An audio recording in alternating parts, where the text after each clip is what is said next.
Welcome to our group presentation. We are Group 3 and we will be presenting Milestone 2 today. I am Alejandra, and other members of our group that you will hear from today include Leandro, George, Gerry, and Kieu. This slide covers the car dealership system overall. On the left, you have the primary actor of customer. On the right, you have the secondary reactionary actors, salesperson and management.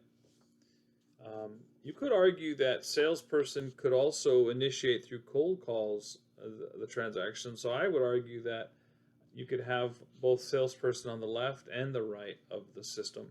In other words, the salesperson could initiate as well as react to a customer that maybe arrives on the lot or calls into the dealership or through the web page initiates.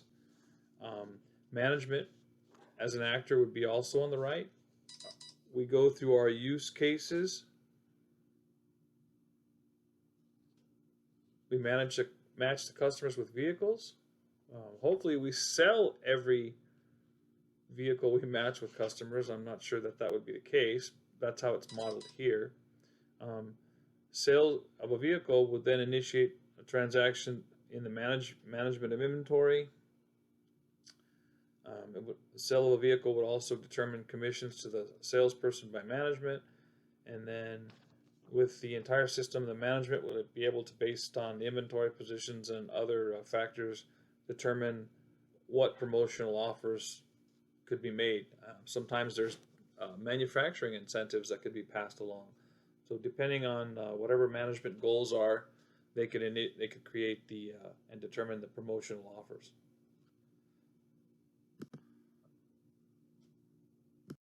Matching customers with vehicles is an important function for the car dealership project. This function will provide a competitive advantage over other dealerships. Let's take a look at the use case description first. The use case name is to match customers with vehicles. The use case name gives us a clue as to who the primary actor is. In this case, the primary actor would be the salesperson. The salesperson wants to match customers with vehicles in order to make a sale, and of course, to help a customer that wants to explore different options. As for the stakeholders, there are three. The customer, in this case, the customer wants to be matched with a vehicle. Again, we have the salesperson. The salesperson wants to match customers with vehicles. And lastly, we have the system. The system will provide matching vehicles from internal and external inventory. To summarize, this use case describes how the system will match customers with vehicles. The trigger for this use case is when the customer wants to see different vehicle options. The trigger would be classified as external. So now let's take a look at an activity diagram for this use case. Here we have an activity diagram to match customers with vehicles. We start off with the trigger, which is the customer wants to see different vehicle options. At that point, our system starts off with displaying the dealership's website, followed by a decision node. If the customer walks into the dealership requesting to see different options, then a salesperson jumps into the system and launches a private inventory search. If the customer is a new customer, then the salesperson creates a customer profile and adds customer preferences. If the customer is a returning customer, then the salesperson executes a search customer function, selects the correct customer, and adds or confirms the customer's preferences.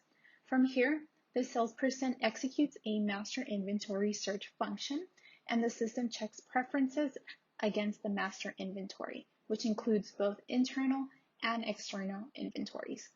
After that, the system displays matching vehicles. This is the stopping point. Alternatively, if the customer is at home or wants to search themselves, the customer launches a public inventory search function. The customer enters their vehicle preferences, executes a search public inventory function. The system then checks those preferences against internal inventory, and from here we end up at the same stopping point where the system displays matching vehicles. And now we're going to move on to sales support. This is the second use case description for our dealership system. This use case is called sales support. The primary actor is the salesperson, since they will be the one going through the car sale workflow. Stakeholders and interests are the salesperson, since they want to sell a car, and the customer, who wants a streamlined, hassle-free car purchase experience. So salesperson and customer are the two main actors here. A brief description is simply that this use case will describe how our system will function when selling a car. The trigger of this use case would be a customer walking into a dealership wanting to purchase a car. A salesperson would then assist the customer in this process. The ideal flow of events for this use case will be described in the activity diagram in the next slide.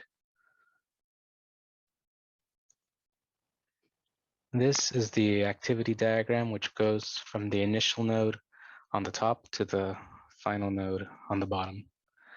The actions are shown by rounded rectangles connected by arrows representing control flow. The diamonds are decision nodes. The diagram is triggered by a customer arriving at the dealership wanting to buy a car. The salesperson will search for the customer's desired car. Then a decision will be made on whether or not the customer has a trade-in. A calculation for a trade-in may or may not be made based on this decision. The sale will then proceed to the next step, which is another decision.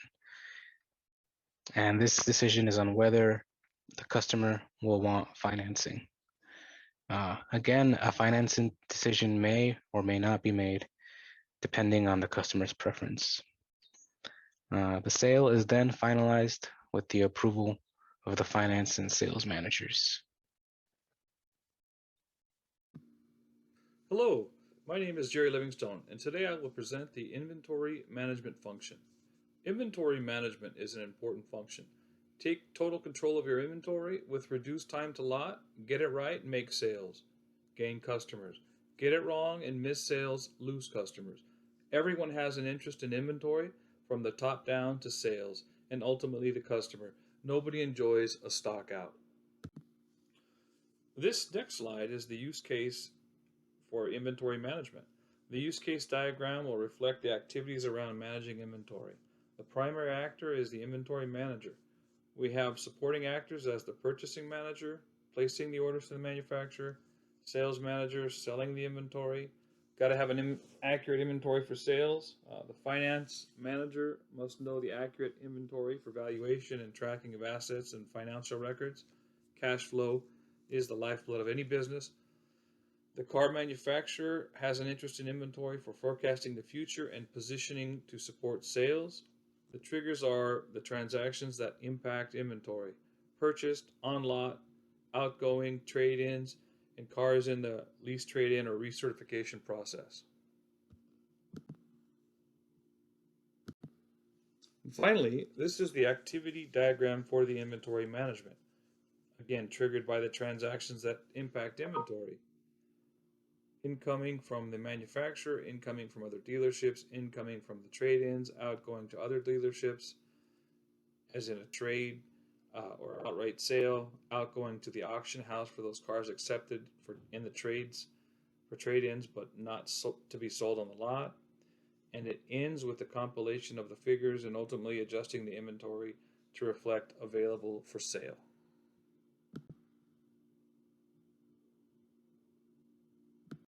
Now let us look at determining commissions. The use case name is determining commissions, or more specifically, determining sales commissions. The primary actor for this case is the sales management, since they are responsible for setting up how commissions will work. The stakeholders are the sales management, who want to maximize sales, and salespersons who want to receive higher commissions by maximizing sales.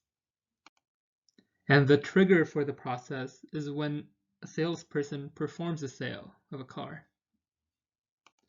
When a sale happens, the process will start to determine how much the salesperson should receive. We will see an activity diagram for this use case in the next slide. Here is an activity diagram for determining commissions. The process is triggered at the end of a certain period, which is approximately a week. At the start of the process, the system will display the amounts of sales reached by each salesperson during the week. Then, managers will decide if there needs to be any adjustments to account for factors such as pending sales or sales promotions. This adjusted value will then be multiplied by a fixed commission rate, which gives the commission for each salesperson. Now we will move on to determining promotional offers. For this case name, our primary actor is the management team, who will ultimately decide whether or not a promotion will be offered.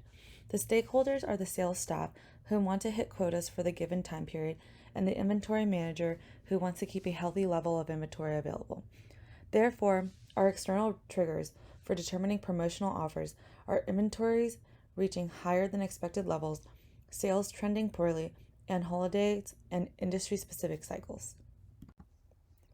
Here we have our activity diagram for determining promotions. There are 3 paths that can trigger our process. Inventory levels and sales quota information from our system will prompt our management team to discuss potential promotions.